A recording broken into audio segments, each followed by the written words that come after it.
me this is about consistency. Don't tell me that this is about a condemnation of anti-Semitic remarks. I don't need any of you to defend me against anti-Semitism. My friend Ilhan Omar, we have worked together. Gentlewoman's time has expired. That our country is failing you today through this chamber. You belong The gentlewoman is no longer recognized. Thank you. Now, as a fellow New Yorker, I think one of the things that we should talk about here is also one of the disgusting legacies after 9/11 has been the targeting and racism against Muslim Americans throughout the United States of America. And this is an extension of that legacy. Consistency, there is nothing consistent with the Republican Party's continued attack except for the racism and incitement of violence against women of color in this body. I had a member of the Republican caucus threaten my life, and you all and the Republican caucus rewarded him with one of the most prestigious committee assignments in this Congress. Don't tell me this is about consistency. Don't tell me that this is about a condemnation of anti-Semitic remarks when you have a member of the Republican caucus who has talked about Jewish space lasers and an entire amount of tropes and also elevated her to some of the highest committee assignments in this body. This is about targeting women of color in the United States of America. Don't tell me, because I didn't get a single apology when my life was threatened. Thank you. St. Louis and I rise in support of Congresswoman Ilhan Omar.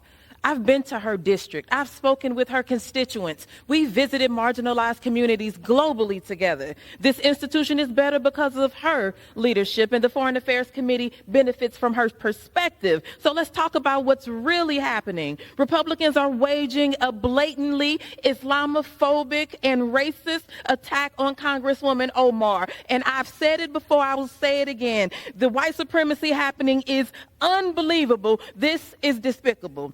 It is Congresswoman Omar who has been harassed at her job for simply existing as a Muslim woman in Congress. It is she who has been attacked by a member of this body, ridiculing her as a potential terrorist for simply existing as a Muslim woman in this Congress. So rather than bring an actual accountability, any accountability to Congress, they bring this offensive resolution to the floor. This is just a bunch of racist gaslighting. We all know it. Vote no. Desperation.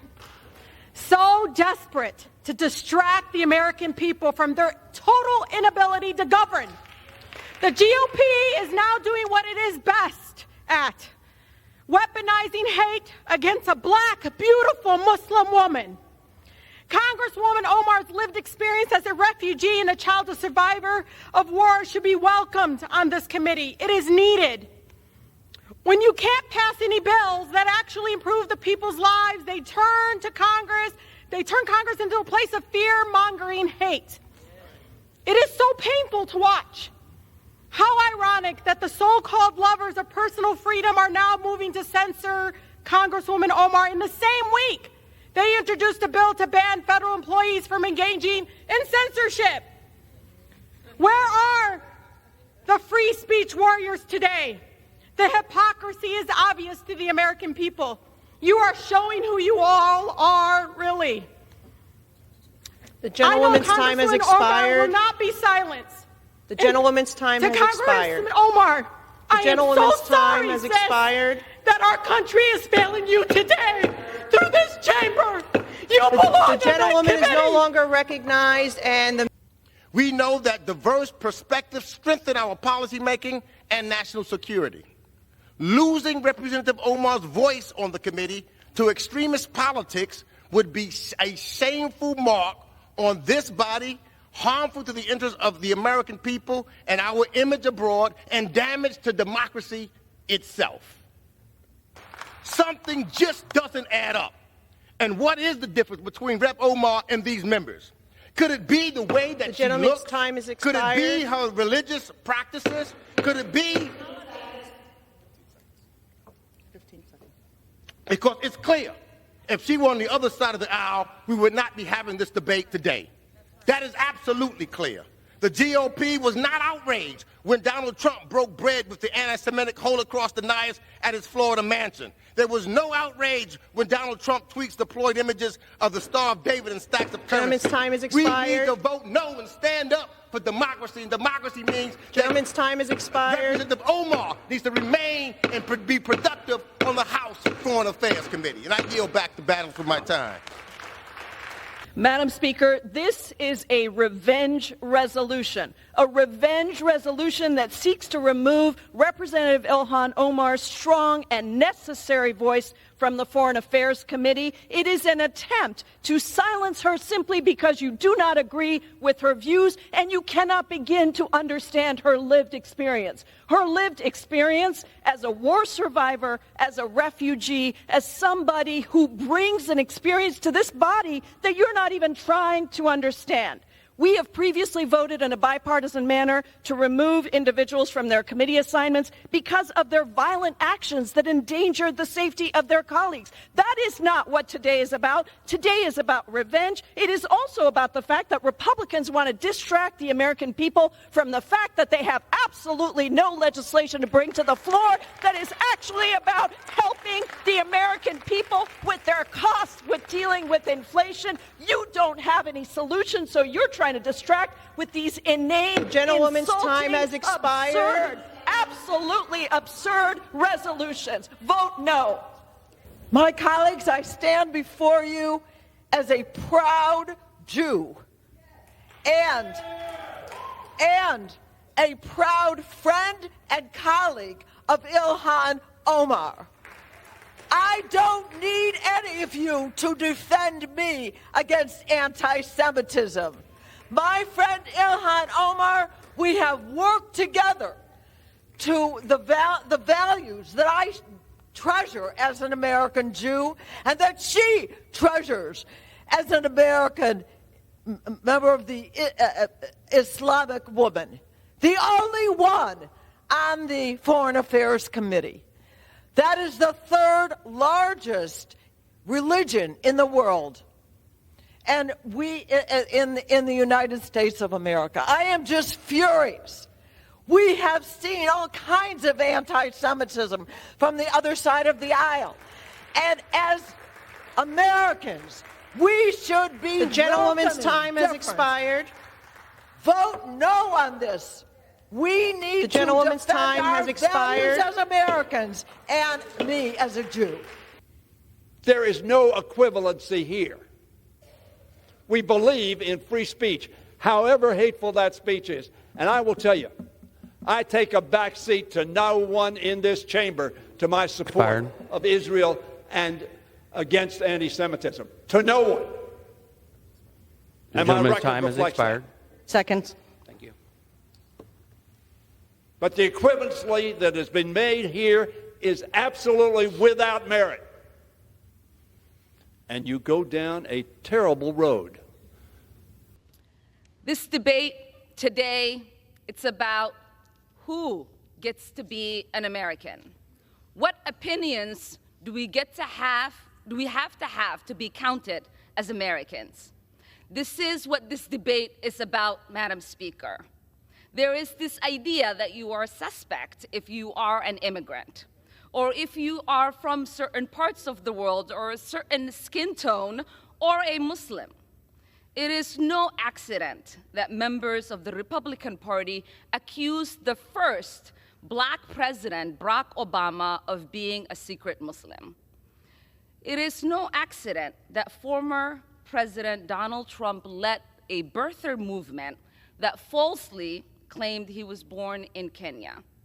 Because to them, falsely labeling the first and only President of the United States of America a Muslim and African immigrant somehow made him less American. Well, I am Muslim. I am an immigrant, and interestingly, from Africa. Is anyone surprised that I am being targeted? Is anyone surprised that I am somehow deemed unworthy to speak about American foreign policy? Or that they see me as a powerful voice that needs to be silenced. Frankly, it is expected, because when you push power, power pushes back. Representation matters. Continuing to expand our ideas of who is American and who can partake in the American experiment is a good thing. I am an American who was sent here,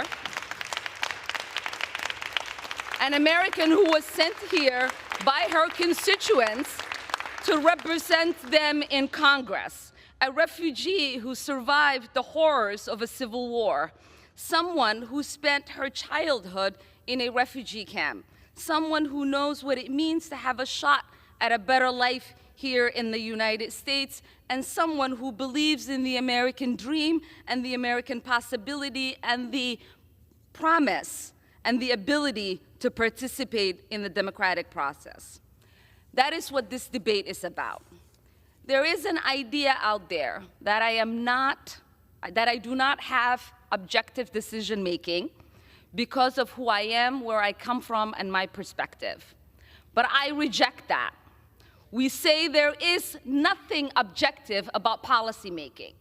We all inject our perspective, our point of views, our lived experiences, and the voices of our constituents.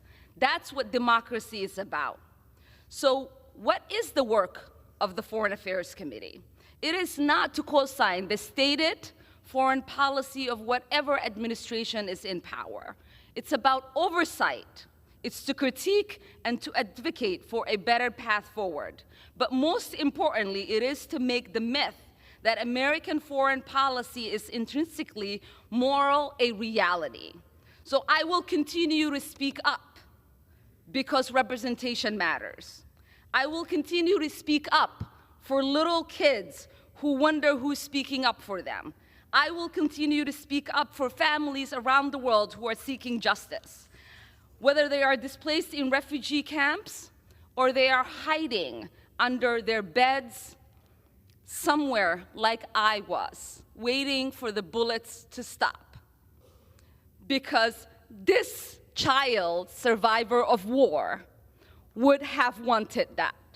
The 9-year-old me would be disappointed if I didn't talk about the victims of conflict, those that are experiencing unjust wars, atrocities, ethnic cleansing, occupation, or displacement like I did. They are looking to the international community and the United States, asking for help. They look to us because the international community and the United States profess the values of protecting human rights and upholding international law. So we owe it to them not to make this a myth, but a reality. I didn't come to Congress to be silent. I came to Congress to be their voice. And my leadership and voice will not be diminished if I am not on this committee for one term. My voice will get louder and stronger, and my leadership will be celebrated around the world as it has been. So take your vote or not. I am here to stay, and I am here to be a voice against harms around the world and advocate for a better world. I yield back.